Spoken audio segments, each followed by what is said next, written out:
Zac Williams has ruptured his ACL and will miss the 2023 AFL season.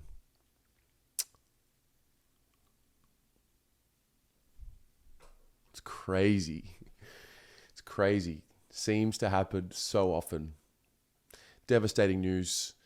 The purpose of this video is to obviously talk about Zac, talk about Sam Philp, who also will miss a big part of 2023. This video is coming to you a day after the news of the Zac Williams injury.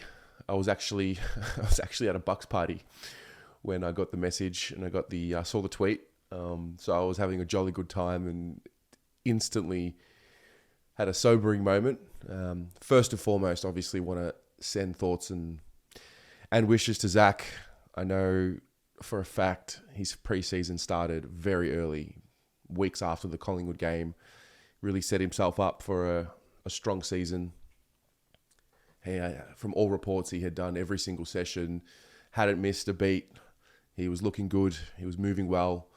I think even in the match sim, in the open training sessions that I had gone to and that some of you and the rest of you that had gone to were making note of how good he looked and how much we were looking to get the ball into his hands.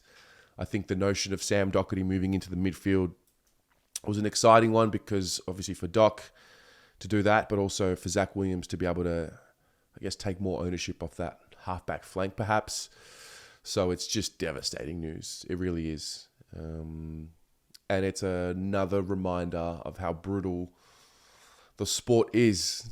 It really is. It's a brutal reminder. Any given moment, and you can be given news that just rocks you like this. So, from what I've read, it seems like it just happened in a routine movement, no contact.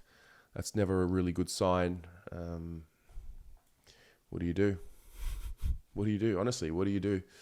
I think practically speaking, what does it mean for the group? Well, it just means someone else has to step up, ultimately.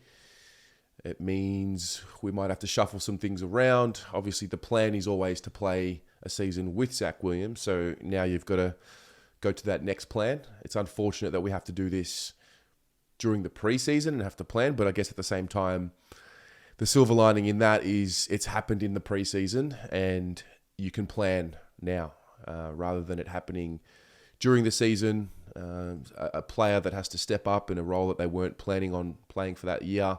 I guess there's a little bit of time for preparation. It's not good news.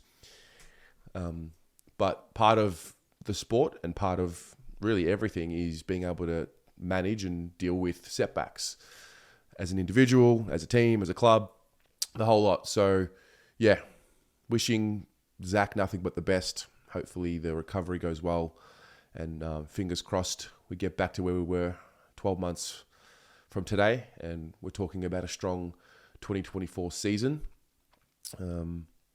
Immediately my mind starts going to, okay, well, we're going to have a bit more responsibility placed on the likes of someone like maybe a Nick Newman, Brodie Kemp. Real opportunity now for him to have a strong season and potentially book himself a spot in the side in that back line.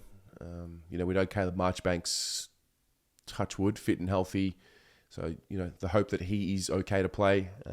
Lockie Cowan, all of a sudden, opportunities arise. You never want to wish for an injury to happen to get an opportunity, but I look at a guy like Lockie Cowan and even Brodie Kemp, the two of them, young fellas really wanting to, forge a career for themselves, to really step it up.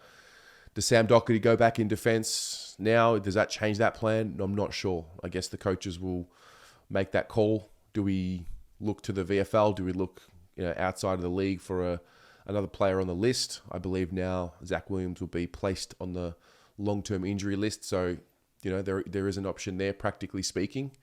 So we'll see how it plays out. I'm curious to know, what would you do? What are you thinking? I know it's still very raw. It's probably 24 hours after the news, but where did your mind go when it came to the injury? Obviously feeling for Zac and all of that, but in terms of, who needs to step up and what it means for the team, I'm curious to see where your minds went. The next bit of news was Sam Philp, who suffered a stress fracture to the second metatarsal in his foot.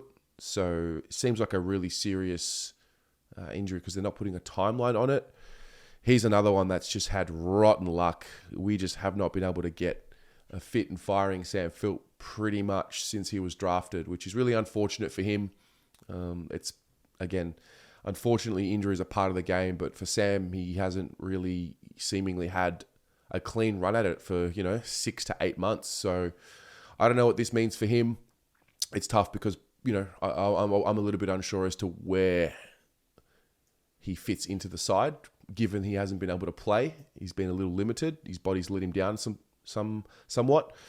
But yeah, also not good news. Another stress-related injury as well. It's, it's a common thread. It's a common theme. The stress-related injuries. I guess that's the nature of the beast. This is a sport which requires and asks you to put a lot of stress on the body. And, I'm really curious about this because it happens a lot. The stress-related injuries and the loading injuries seem to happen a lot. Are our boys just working too hard? I don't know. It's a real unknown for me because I'm not an expert in the space. But what I am is somebody that reads every single bit of news about the club, and this stress-related injury is just a theme that we seemingly haven't been able to get on top of. So I don't know what the answer is, but, wishing Sam the best of luck with his recovery. For the most part, I felt like we had a solid preseason on the injury front. It's good to see, George Hewitt, Matt Kennedy back in the fold. Pitto's pretty much back in the fold now. I think Corey Durden is as well. So, yeah, we can't afford to have too many more injuries in a preseason because it just catches up with you at the end of the year. So fingers crossed, but let me know what you thought in the comments below. What was your reaction to the news? And how do we move forward from here? Chat to you soon. Go Blues.